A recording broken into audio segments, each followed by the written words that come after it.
ಇನ್ನು ಮಂತ್ರಾಲಯದಲ್ಲೂ ಕೂಡ ಸಂಭ್ರಮ ಮನೆ ಮಾಡಿದೆ. ಮಂತ್ರಾಲಯದಲ್ಲಿ ಯಾವ ರೀತಿಯಾದಂಥ ಸಂಭ್ರಮ ಇದೆ ಈಗ ಅನ್ನುವಂಥದ್ದನ್ನ ನೋಡೋಣ. ಮಕರ ಸಂಕ್ರಾಂತಿ ಹಿನ್ನೆಲೆಯಲ್ಲಿ ಮಂತ್ರಾಲಯದಲ್ಲಿ ಭಕ್ತ ಸಾಗರ ಈಗ ಮನೆ ಮಾಡಿದೆ. ತುಂಗಾಭದ್ರಾ ನದಿಯಲ್ಲಿ ಮಿಂದು ದರ್ಶನವನ್ನ ಭಕ್ತರು ಪಡಿತಾ ಇದ್ದಾರೆ. ನದಿ ಪಾತ್ರದಲ್ಲಿ ಸುಮಾರು 2 ಕಿಲೋಮೀಟರ್ವರೆಗೂ ಕೂಡ ಭಕ್ತರ ಸಂಖ್ಯೆ ಕಾಣಿಸಿಕೊಳ್ತಾ ಇದೆ.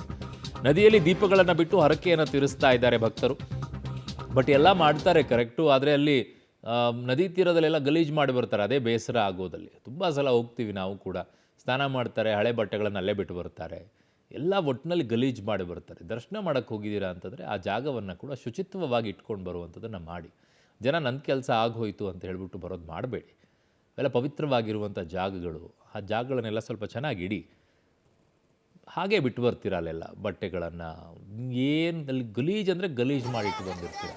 ವ್ಯವಸ್ಥೆ ಅಷ್ಟು ಚೆನ್ನಾಗಿ ಮಾಡಿದ್ದಾರೆ ಎಲ್ಲ ಕಡೆಯೂ, ಅದನ್ನು ಬಳಕೆ ಮಾಡ್ಕೊಳ್ಳಿ.